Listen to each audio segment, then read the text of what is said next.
What is today, the 19th? Stay tuned for updates and great sports content.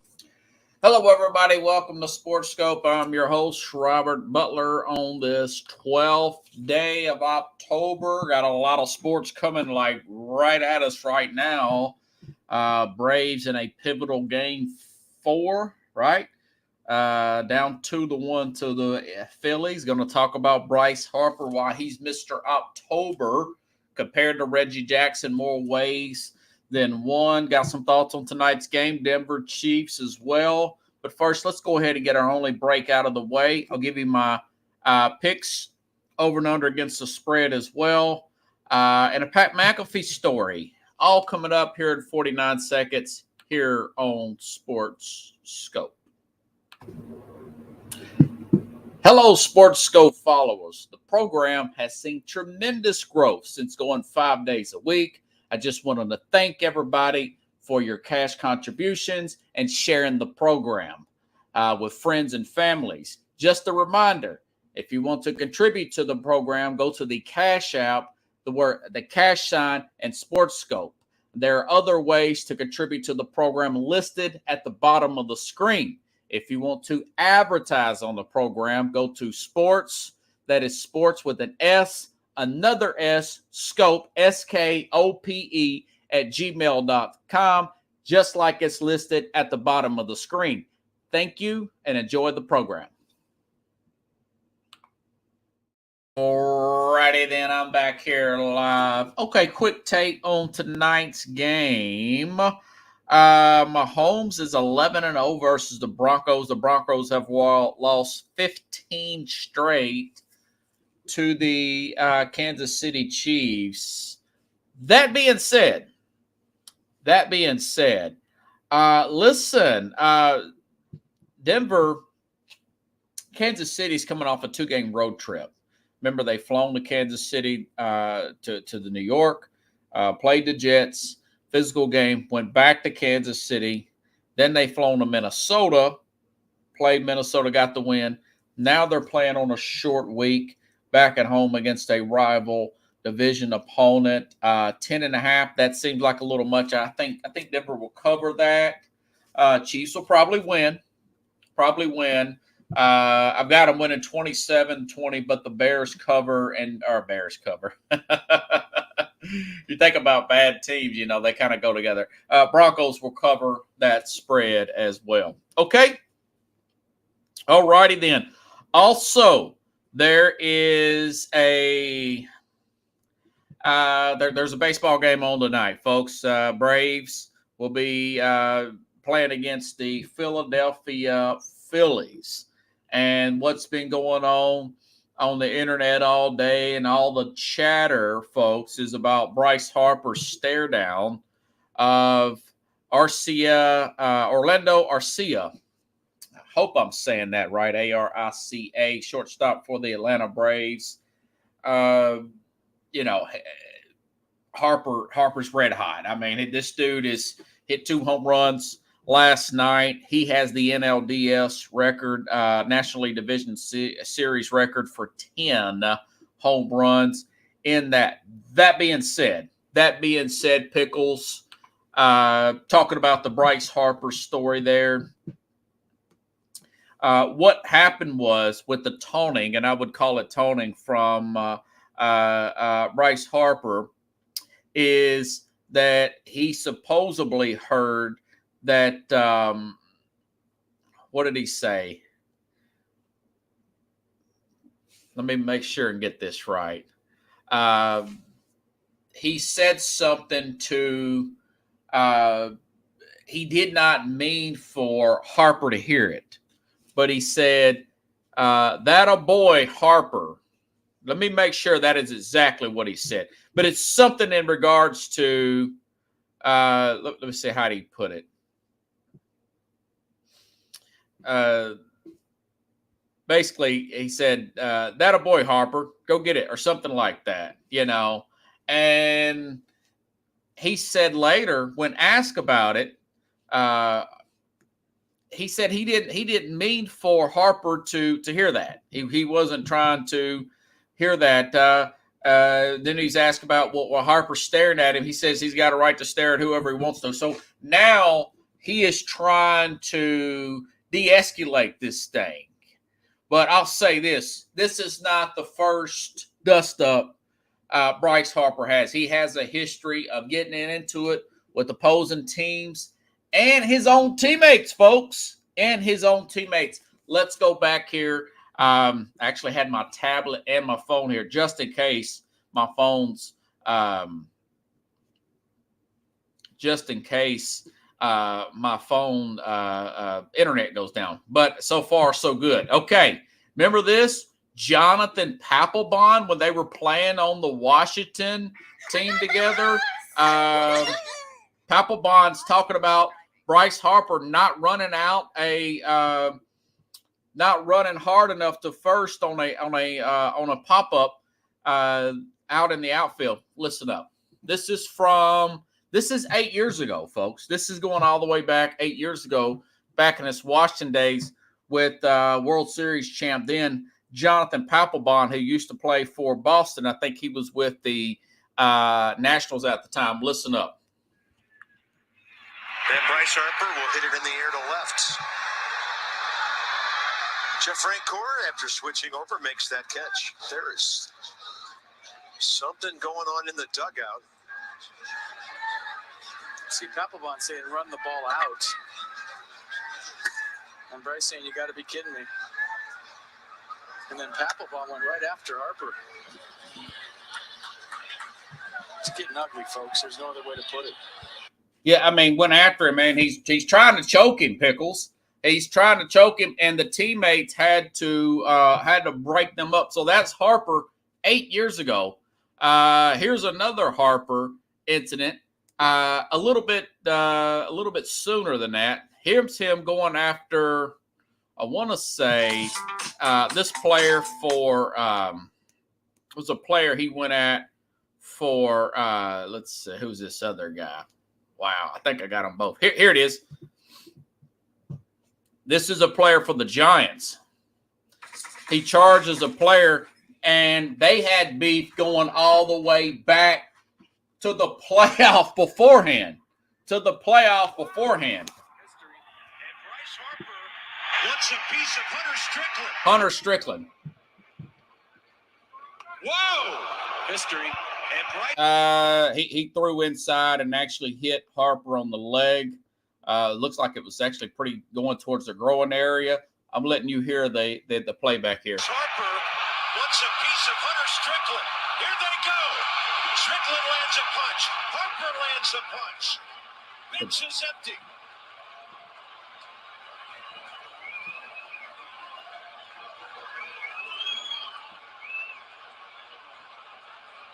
And if that was unintentional, Hunter Strickland just totally lost his command.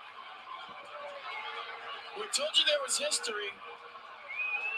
And that goes back to the playoffs a couple of years ago. Yeah, and I wanted you to hear that because I guarantee the way one thing, he stared down the first home run. And I like to see the guys have some fun, flip the bat, enjoy hitting home runs. Don't get me wrong here. But there's a difference in kind of just, celebrating a home run and taunting. And he was taunting twice. The stare down when he was running the bases, that's the one the media caught. The one I caught yesterday was the stare down on the first home run, Pickles, where he's just staring and doing this number here. He's got into it with his own teammate. He's got into it with the opposing team. There's something going on with obviously with the Braves here. My guess is Phillies look like the better team right now. If you didn't watch any of the regular season, I watched very little. I was a little fascinated with the rule changes and the pitch clock. I didn't watch every game. I know the Braves won 104, and I think Dodgers won 102. Dodgers already put out. Diamondbacks went through them like a hot knife through butter. Like I said, it doesn't matter what you do during the regular season. Who's hot in October? That means no, never mind. But these two teams, my guess is nothing will happen tonight, and maybe the Braves push it to 5. Nothing will happen in Game 5. whatever. But they start off in Philadelphia in March. The 3-game set the Braves play Philadelphia in March. Pickle starting March the 28th. Keep that date in mind. The first 3 games of the season. Maybe they let it go then. Let's fast forward it to July the 5th, July the 4th weekend in Atlanta. Look for him to get hit, plucked with the baseball. Pickle says, where Don Drysdale or Bob Gibson, where you need him. Yes, somebody's going to hit him. Somebody's going to hit him. He's that guy. He's very talented. I just said he's got the 10 home runs. He's got the NLDS record. I put that in the Bryce Harper, Mr. October, more ways than one. Reggie Jackson didn't get along with his own teammates. I saw the documentary on Reggie Jackson where he says he said it to a reporter about I'm the straw that stirs the drink or something like that. Really rubbed his teammates, including Thurman Munson, the late great Thurman Munson, the wrong way. That's before my time, but I remember that coming out of 78 with Reggie Jackson, Mr. October, multiple home runs in one game. That's kind of like Bryce Harper. People don't like him. He's a smug player. You love him if he's on your team, and you probably really, if you play with him, I think you like the fact that he helps you win. I don't think a lot of players like Bryce Harper. He was a prospect out of high school. He's really cocky, huge contract. He was taunting the Braves play. He overreacted to that. He got into Jonathan Papelbon. He's a me guy. No offense to the Kobe fans out there. Kobe Bryant was a great player. He wasn't a good player. He had a well of a work ethic. I admire Kobe Bryant coming in the gym. He'll get the key from the janitor and come in there at 2:00 in the morning and work out. But as a teammate and as a player, Kobe Bryant was a selfish me guy. He threw Shaq under the bus every chance he get. He threw Dwight Howard under the bus every chance he get. Phil Jackson said he was really hard to coach. He was one of those guys. Barry Bonds was like that. Barry Bonds got a job for about a half a season with the team after as a coach, and then he was done. They were done. So Bryce Harper is that guy. Straw. Yeah. Pickle says, was a straw that stirred the drink. Yeah. So, and he backed it up. Harper backed it up. Kobe, for the most part, backed it up. That being said, I do think that villains are good for it. There's a lot of buzz about this going on today. I think it's interesting. I do. I think it's interesting. You kind of want a villain here. Mayweather was a villain for a little while as a boxer here. People love Deion. Others don't like Deion Sanders. They think he's somewhat of a villain. Harper has a Deion Sanders shirt up under his shirt. Over the top, showboating. I do believe in celebrating, but there's a difference between taunting and showboating, and he's really I think he thinks the Braves won't do nothing. And somebody somewhere will pluck him. And the benches will clear, and then it'll be on like that. I would probably let it go if I was this guy. But if he kept doing it, I would let him know what time it is. Because I've ran into many of Bryce Harper's in my life. That being said, hey, he's playing great. He's playing great. You can't do that if you're 0 for 5 and 3 strikeouts. But when you've got 10 home runs, 2 in one game. But I do think that he is a guy. He's hard. He ran through the stop sign in the last series. Now he scored.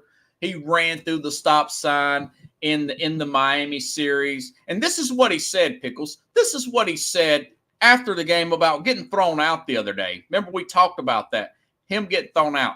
This is I got this from ESPN. This is Bryce Harper. I don't think it was a miscue. He got thrown out to end the game. I don't think it was a miscue, Harper said, but I took a chance, and Michael Harris made an incredible play. That was the outfielder for the Braves. Talking about the play where, Orlando Arcia was saying he got caught up. He didn't tag up. This was in game 2. He didn't tag up. And remember that game went in play. That was what this was about. Here's Harper's explanation for that. I'm trying to give a little context. Harper says, I don't think it was a miscue, but I took a chance. Michael Harris made an incredible play in center. If that's off the wall or if he bobbles it or anything, I score. I don't think I'm going to change the way I play. Other words, he getting a lot. I think if that's what cost him the game, he's in Philadelphia. You can ask the Philly sports guy.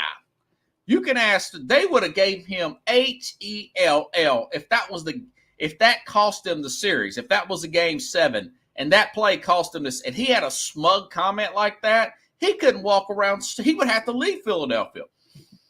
But he says, I didn't think it was a miscue, but I took a chance, and Michael Harris made an incredible play in center. That's off the wall, or if he bobbles it or anything, I score. I don't think I'm going to change the way I play. I play because of the moment or situations. Other teammates were asked if they believe Harper was fueled by Arcia's comments. Fueled? I don't think the guy needs any fuel to do what he did last night. The Phillies catcher Garrett Strubb said, we've seen that before. Like I said, if you're playing well, they'll back you. When you go over for 5 and you try that crap, and you're hitting 136, it's going to come back on you.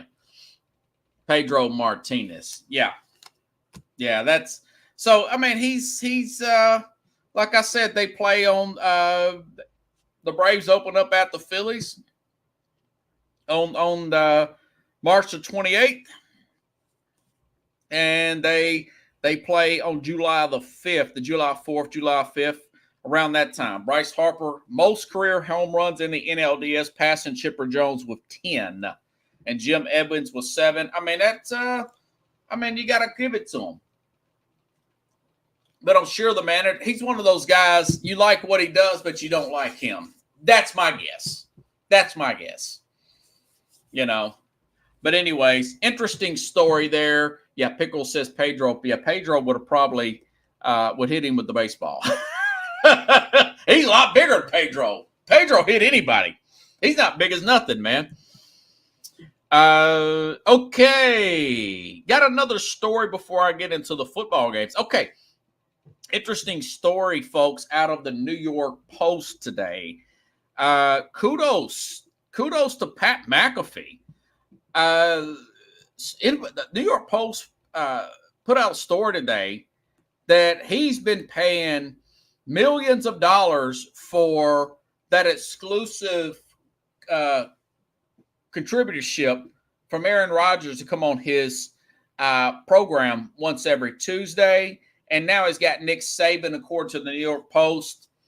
And I think the media tried to spin this a certain way. Some of the media trying to say, like, well, look at this.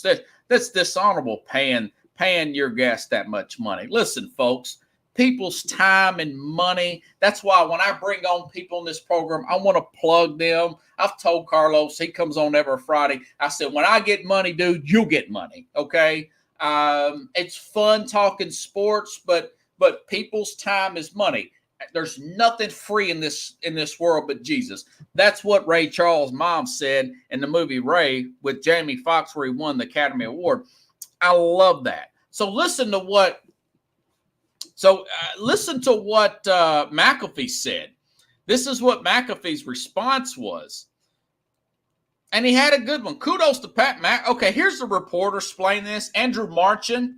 I don't think Marchand did, but others kind of ran with it and went a different direction. Here's Andrew Marchand from the New York Post. From a Pat McAfee paying Aaron Rodgers more than $1 million a year makes some sense because Rodgers has been a part of his business. He's made it from what he said, from a company that was worth a few $1 million to, according to Pat, is now worth $500 million. If that's accurate, then yeah, he should be spreading that wealth around.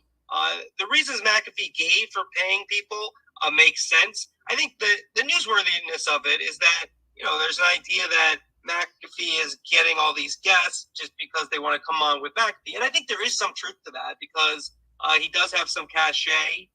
He is one of the bigger things in media, sports media right now. But Nick Saban's the one that kind of sticks out for you, right? Aaron Rodgers, there does seem to be a kinship. Nick Saban's not someone who really is someone who's going to really want to express himself. And even if you've watched that first interview that he did, I think after they lost, it was a little bit, did Saban want to be there? So I think overall, he pays these guys, and it makes sense. I mean, obviously, if someone is on your show. Now, is it journalism? Yeah, it's a little different than journalism to pay people you're interviewing. That's not considered normal journalism. But if you look at the history of this stuff, dating back to, it goes probably further back than this, but in New York, Joe Torre, Joe Girardi, Aaron Boone, they all get paid for their spots. When at one point it was with the radio stations, WFAN and ESPN New York. Yeah, and he makes a good point there. But it's not journalism. It's an opinion show. It's an opinion show. And so I agree with Marchin there. Now, here's McAfee. Let me give you McAfee's take here. Here's McAfee. Don't know if you know this. New York Post wrote an article about us, AJ. Don't know if you know this. What'd they say? Well, the headline is, Pat McAfee pays Aaron Rodgers millions of dollars for his appearance. And it's like, our company went from being valued, and I know this because I own the company. That's right. So like Yeah, I actually do this. Our company went from being valued from anywhere between 2 to 5 million a few years back to over $500 million. And I'm not saying that just to flex. I'm saying that because as a human that knows that, all the people that have helped that happen have all been paid very handsomely. That is what business is in my eyes. That is what you do in the world. Now, I learned this literally from Nick explaining it to me because this is a hilarious thing to think about now, but Aaron Rodgers, after that first Aaron Rodgers Tuesday run, and Aaron Rodgers Tuesday became the biggest podcast on earth pretty much by a lot as soon as it started. Every single Tuesday. I mean, we had 500,000 people watching live just as it became the biggest show on earth. So one holiday season, I just, we write a little check for, hey, here's $450,000 and it's nowhere near enough for what you've done for us and the whole thing. And I just give it to him. Aaron's very uncomfortable with that, obviously. But then I start breaking down hey, let me tell you what you have done for our company, and you shut the fuck up. That is basically how this is going to go. So then I learned through this entire process that that's not how this normally goes. I learned that is very different. So I started thinking to myself, so you're telling me that these billion-dollar corporations refuse and have made it taboo to appreciate in a fashion of people's time, effort, and work and production for you, and all the marks of sports media are yeah, they're lucky to be on your platform. It's we were very fucking lucky that Aaron came on our platform. Yes. We're very lucky that, Chuck Pagano comes on our platform. Darius Butler comes on our platform. AQ Shipley comes on our platform. Coach Saban comes on our platform. And if I give bonuses. That is kind of how I run this business. And so he goes on and talks about his dad and stuff. He grew up around the Pittsburgh area. That's kudos to Pat McAfee. Listen, the cable stations, you guys watch the cable news, or when people did watch cable news, I read this a few years ago, Pickles, that they give contributorships to regulars on MSNBC, Fox, or whatever the brand it is, people that come on, hey, we got so-and-so former NYPD, or we got the former mayor of this town or that town, and you pay these guys that regularly come on. Pickle says, I must never paid any guests. Now, if you're pushing a book, yeah, and if you're trying to push your brand, I get that. But the idea of paying somebody who's really like a coach like that to come on there, not every now and then, but if you're coming on there every week, yeah, should get paid for that. And I would disagree. I think Amos probably did pay some of his regulars that came on there every week. I would say that. And of course, some of the regulars were part of the show. I mean, those guys. But I think that there is some type of marketing involved there. But to get exclusive guests like that to come on every week, you're a contributor. Like I said, if I had the money, I would play Carlos if you're out there listening. I've told you this in private, so I'm okay with that. I'm okay with that. If I had his kind of money, a former punter in the NFL, I would pay people to come on here. That's why when I do have a guy like a Jeffrey Deskovic, I plug his nonprofit foundation. We're always plugging, and I buy these books, by the way, with my own money. Deny the Tiger by Al Borges, because I understand business and stuff. People's time and money is not free. Listen, folks, I'm taking a massive pay cut to be here 5 nights a week. Everybody's time's money. Everybody's time is money. So kudos to him. Kudos to McAfee for even thinking about that. Nobody else thought about it. If I had the money, I would have done something like that as well. Interesting story there. Okay. So let's get to, folks, these picks here have been pretty good. Last week, a week before last, when I started the NFL picks against the spread and everything, 3-0 the first week. Last week, I picked 5 games, and I was 3-2. 3-2 last week. I said take Jacksonville plus the 5.5 points when they're going to London. And they're going to London. Of course, Jacksonville won the game outright. So got the win there over Buffalo. Over Buffalo. I said, listen. I said take. Let me make sure I got. Yeah. So Jacksonville over Buffalo. Also said the Jets +2. The Jets +2. I like the way they matched up with Denver. I like the motivation there with Nathaniel Hackett, with the Sean Payton comments. Brees Hall thought he'd have a pretty good game. Didn't think he'd have 177 yards, but that's what he ended up having. They got the win outright. Good win there for the Jets here. And, of course, Kansas City -3.5. Obviously, they covered that when they went on and got the win at Minnesota. And, of course, now I did lose on the over for the Rams and the Eagles there. I should have thought about that a little bit more. The Eagles with that big offensive line, running the ball, really milked that clock pretty well. And, of course, got the win. And, of course, Tennessee. I still can't. Here it is, Thursday the next week. I still can't believe Tennessee blew that game like that. Tennessee going against a rookie quarterback, then a backup quarterback, got your offensive line back, and not only do you not cover the 2.5, you lose the game, And that's why we went over that earlier this week and why I really can't take them serious. But, hey, it's NFL. Any given Sunday, it's a very thin margin for teams to winning or losing. Let me get a sip of water. We'll go over this week. Okay, this is one that I really like here. Jimmy Garoppolo, I think he really fits in much better. I don't want to use the word well, but I do think he fits in much better with with Josh McDaniels' system than Derek Carr did.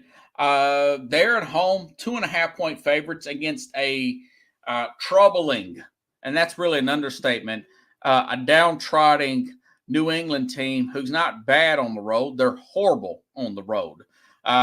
3 points last time on the road. They shut out last week at home against the injuries on the defense. Their best pass rushers out. Mac Jones barely get the ball up the field. They may be major. We talked about this last night. Plus, you know something? I like the running game of the Raiders.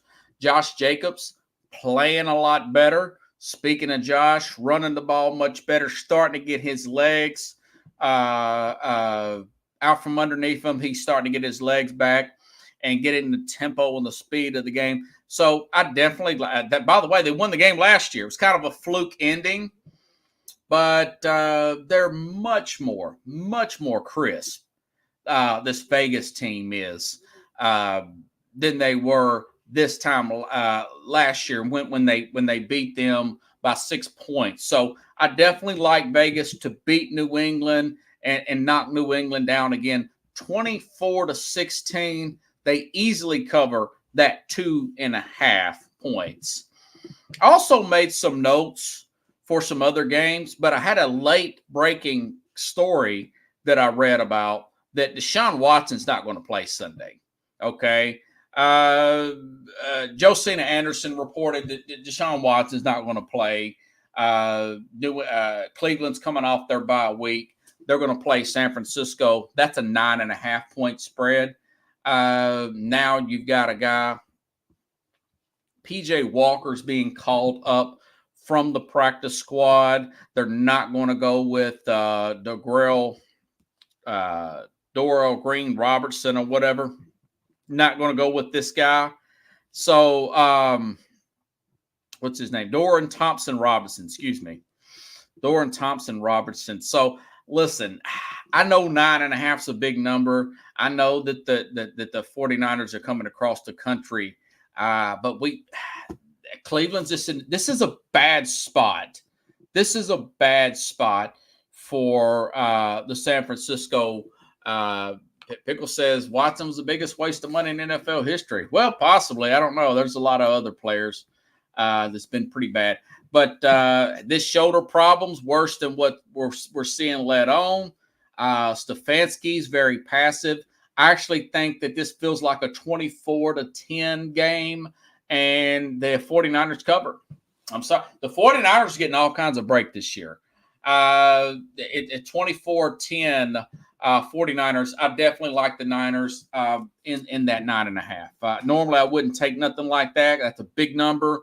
Cleveland's off a bye week. But P.J. Walker, I've seen him before. Not a lot there. That 49ers defense is really in tip-top shape. They travel well. At the beginning of the season, they went across the country to the Pittsburgh Steelers and won, 30-7 or something like that. I don't see I just don't see it. I don't see this game being really close. I think Cleveland will definitely cover that 9.5 points there. And they were one of my teams I thought was going to do well. Just a little side note on Cleveland. I think that Stefanski may be the fall guy. Like Pickles just said, a lot of money being spent on Deshaun Watson. They're not going to be able to get out of that contract here. They'll probably stay in the offensive-minded head coach. Maybe they go after, I'm talking about Cleveland now, Ben Johnson, the offensive coordinator for Detroit. I was going to talk about that game instead of the Cleveland game, but this game I'm really confident that the 49ers will win by more than 9.5. But I think maybe the offensive coordinator, maybe they go after him to work with Watson and that group. Stefanski's not getting it done. If Cleveland don't make the playoffs this year, Stefanski will be the fall guy. He will be the fall guy. There's too much money spent. They moved off their defensive coordinator last year. Schwartz, in his defense, been excellent this week. Maybe they knock out Brock Purdy and beat the 49ers. You never know. They're very talented defense, very good against the run, 49ers going to have to play great, but they have been playing great. They are pretty healthy. There is a lot of team chemistry. They're moving the ball all over the place. So Stefanski could be that fall guy. I do expect the 49ers to go 6-0 and beat this Cleveland Browns team. Okay, here's a different one for you. You know, I was really surprised at Cincinnati last week. I read a week ago today, and I did not believe it. But a week ago today, I read that the Cincinnati Bengals, Joe Burrow, is no longer on the injury report, and he was going to be fine. I thought, I don't know. They got beat 27-3 to the Titans. I don't know about that. Looks like he was lingering around.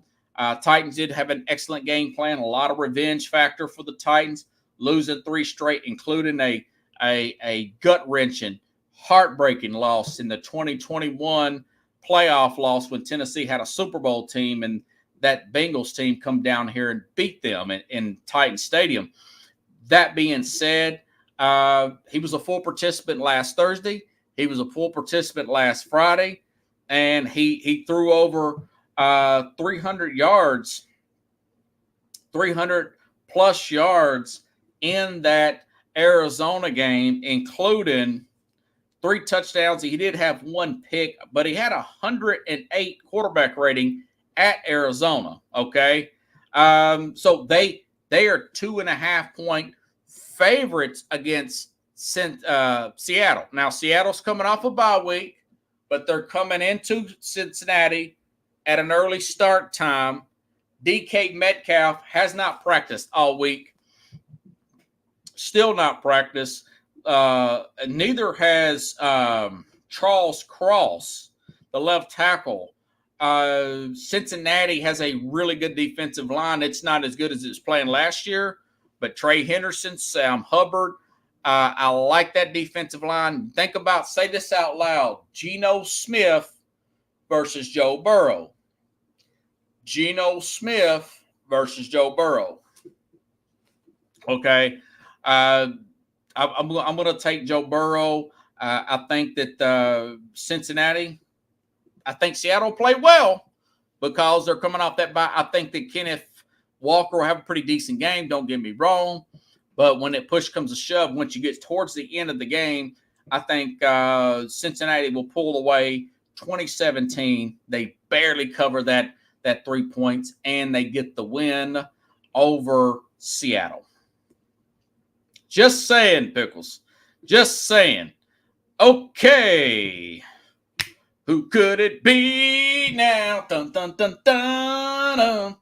Alrighty then. Okay, Dallas. Now, Dallas comes off of a game where, Pete Carroll gets beat on the road a lot, Pickles, actually. He beat a bad Giants team. Atlanta beats them. Everybody beats them. I don't know what you talking about. Dallas coming off of a blowout loss to the 49ers, okay? 42-10. Like I was talking about last week, nobody saw that coming. Now, another team coming off a bye week, this LA Chargers team. They beat the Chargers 2 years ago down there. Same group of guys. Austin Eckler was there. Justin Herbert. Dallas is going to have more home fans in LA. This is Monday night. By the way, Joey Bosa, another guy. He has not practiced in a couple of weeks. Looks like he's not going to play. They're going to have Derwin James back. But you got a ticked-off Dallas team. Yeah, they've got some injuries. They got Vander Esch is not going to be there at linebacker. But I think Dallas can run the ball on them. They ran almost, 200 yards last time these two teams played back in 21. Dallas is going to be ticked off. Brandon Staley in a close game. Pickle says the worst coach in the NFL. This is a 2.5-point spread. I think Dallas gets it together. defensively, and they get this win at the LA Chargers. What did I say? 26-20. They go down there and beat a Joe. By the way, Khalil Mack, they think he's going to play. He's still maybe not. Joey Bosa, it's closer to doubtful because he hasn't practiced. He's got a toe injury. It's hard to get that jump if you have a toe injury. A really ticked off, humiliated Dallas team comes back very strong. They were being mocked. They beat this Charger team in LA. Okay. Did I get everything? I'm gonna make sure I got. Okay, no, I thought I missed one. Okay, Jacksonville. Jacksonville is at home against the Colts. Now, if this doesn't sound familiar, Jacksonville usually beats the Colts at home. And the reason why I say that is because they do. Jacksonville has beat the Colts 8 straight years in Jacksonville. Going all the way back, like I said, 8 years. I think they're going to make it number 9. Okay. The Colts, they will give some pushback. The Colts are 4.5-point underdogs at Jacksonville. Okay. But Gardner Minshew, yeah, he'll give them a little bit of a game. Zach Moss, pretty good running back there, getting some blast up the middle there. But look at Jacksonville, just beat the Buffalo Bills team. And again, 8 straight wins versus the Colts. I don't know if it's the humidity down there. And by the way, the Colts have been heavy favorites. Remember one time, Pickles, 2 years ago,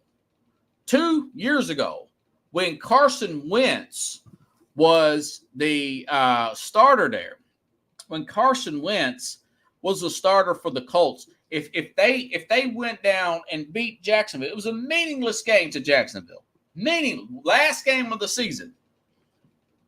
If they went down there and beat Jacksonville, they're in the playoffs, bar none. And they went down there, and not only to get beat, they laid a big egg. And Jacksonville beat them up physically, and Jim Irsay went off. Man, they got rid of Carson Wentz as soon as that game was over. Later on, they fired Frank Reich there, the head coach there. Man, he really lost it. So I think Jacksonville seemed to be getting ready. They got Cam Robertson back again at left tackle. By the way, Colts, like I said last week, Pickles, remember I mentioned this, DeAndre Hopkins was a very good play. Tennessee didn't finish the job, but Hopkins really tore up that secondary. Calvin Ridley in week 1, well over 100 yards at Indianapolis. That's the wide receiver for Jacksonville. Christian Kirk, Zay Jones, he's back. He that's his red zone guy, by the way, for Trevor Lawrence. So I do think that they sweep the Colts and they win this particular game. What did I say? 26-19. The Colts will give them some punch back, like I mentioned. Zach Moss having a really good year, and plus they'll have Jonathan Taylor. Minshew Pickle says Cowboys by 17 in the other game. Minshew played for Jacksonville. He will give Jacksonville a little bit of punch back. That's why I said it'll be within a touchdown. It'll be within a touchdown. But I think, by the way, there's no weather situation there. But I do think that Jacksonville will win and prevail. Okay. So let's go back here. Let's do a recap here. I like Jacksonville minus the 4.5. Vegas are going to win by more than 2.5. Okay. All right. San Francisco. Yes, that's a big number. I get it. But I just mentioned, golly, PJ Walker for Cleveland against that 49er defense, and the 49er offense potentially peaking. That's 3 right there. And, of course, we talked about Vegas here, and we talked about Cincinnati and Dallas, folks, in Dallas. And here's one here's a bonus one for you, folks. Since I've already made these notes, here's a bonus for you. Detroit. Detroit is playing at Tampa. Now, Tampa's coming off a bye week. I get it. But Tampa, what we found out now, which I told you, they beat Minnesota at the beginning of the season. I knew Tampa would play above their head early. Bad teams usually do. They got a fair defense. We talked about that before. Minnesota, a terrible defense. Now we're talking about Kirk Cousins may get traded. Means no, never mind. Tampa gets one of their wins was over Minnesota. Okay. Then they play another really bad team, the Bears. Right now, by the way, if the draft were held today, the Bears would have the number 1 pick and the number 2 pick because Carolina hasn't won a game yet. Okay. Because Carolina hasn't won a game yet. Okay. So they beat the Bears, they beat Minnesota, and they beat the Saints when Derek Carr's shoulder was hanging down by his side. Okay. And then they lost when they had a real opponent. They lost to Philadelphia. Whatchamacallit here is 3-point favorites. This Detroit team. I think Detroit goes down there. Their last road game was against Kansas City. They won it. Best, Super Bowl champs. I think they'll win this game and cover that 3. That's kind of a bonus. That's kind of a bonus there. I don't think you can use that against me in the court of law, but if you want to, you can. But I do like Detroit minus that 3. I think Detroit goes on the road. And Pickle says Baker will be going back to, Aiden Hutchinson, that front 7 defensively. I know they've got one guy out. I think they'll have Amon St. Brown. We've seen how good Detroit looked last week. Detroit's used to winning now. They've got out that losing mentality. They got that offensive line rolling. I think maybe after the first drive, you look at a Tampa Bay Bucks team, they'll look pretty good after that first drive. And then when it comes down to calling plays on the fly, Baker Mayfield will look like Baker Mayfield. That's what will happen. He will look like Baker Mayfield. Okay, so that right there is food for thought here, folks. Tomorrow, Carlos Mad New Yorker Chavez will be back on the program. We'll be talking about that and picking the USC Notre Dame game. That's still a pretty good game. We'll talk about the biggest games of the week here in the NFL. One of them will be the Dallas game. Of course, you got my pick. I think Dallas will beat this Charger team. We'll talk about some of the other bigger games in the league this week, and we'll do a recap as well. So, again, I really appreciate everybody contributing to the program. That if you like the show, please share the show. And again, I wanted to thank Keith Engel. I did some cuts here from my interview yesterday. If you haven't got a chance to watch, just fast forward the first 30 minutes if you don't want to hear me talk. But I went over with Keith Engel. He talks about why he took Oklahoma to get to the playoff. And I'll say that because Oklahoma folks, they had 7 losses last year, and they had Brett Venables, a guy that looked like a coordinator material, turned into a head coach, really got some things turned around. He talked about Oklahoma, and then of course Oklahoma beating Texas. That was a big win for them. So great interview. Go back and watch that with him. He's always a really good guest to come on the program, full of information here.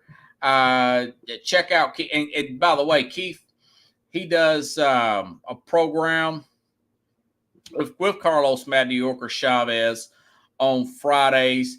The new start time, I think it's going to be tomorrow at 9 p.m., 9 a.m. Eastern. 9 a.m. Are you serious? Those two go at it back and forth.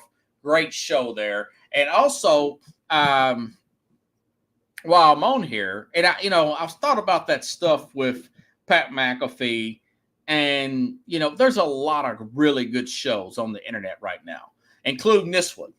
But we just don't have the marketing and the budget of a former pro athlete.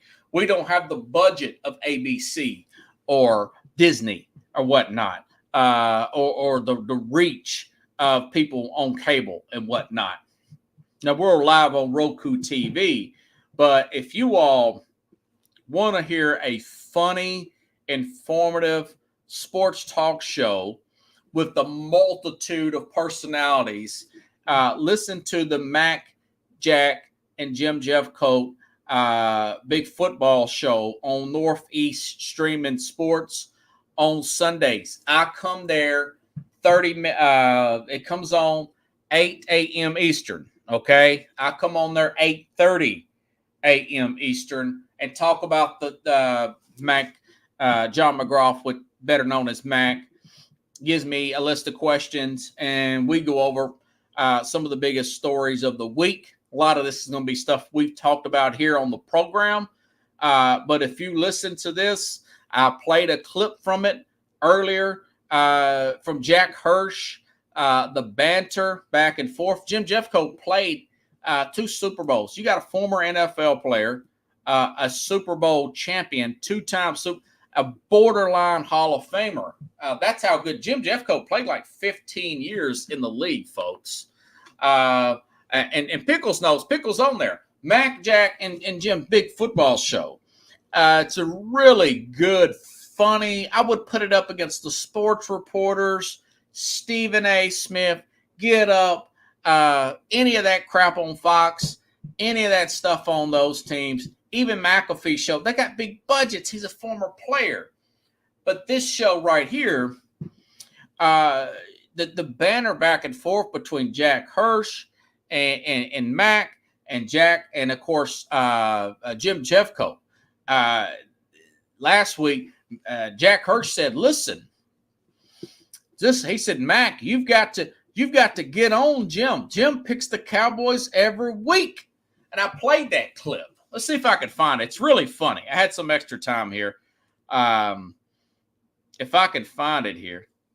Mac, we do a show Sunday, the Mac, Jack, and Jim Jeffcoat Sunday football show. Jim Jeffcoat, 2-time Super Bowl champion with the Dallas Cowboys, played for them for a dozen years. Every week he's picking the Cowboys to win. He's picked the Cowboys to win the Super Bowl. Mac, you've been very gentle with him. Very gentle. You babied him.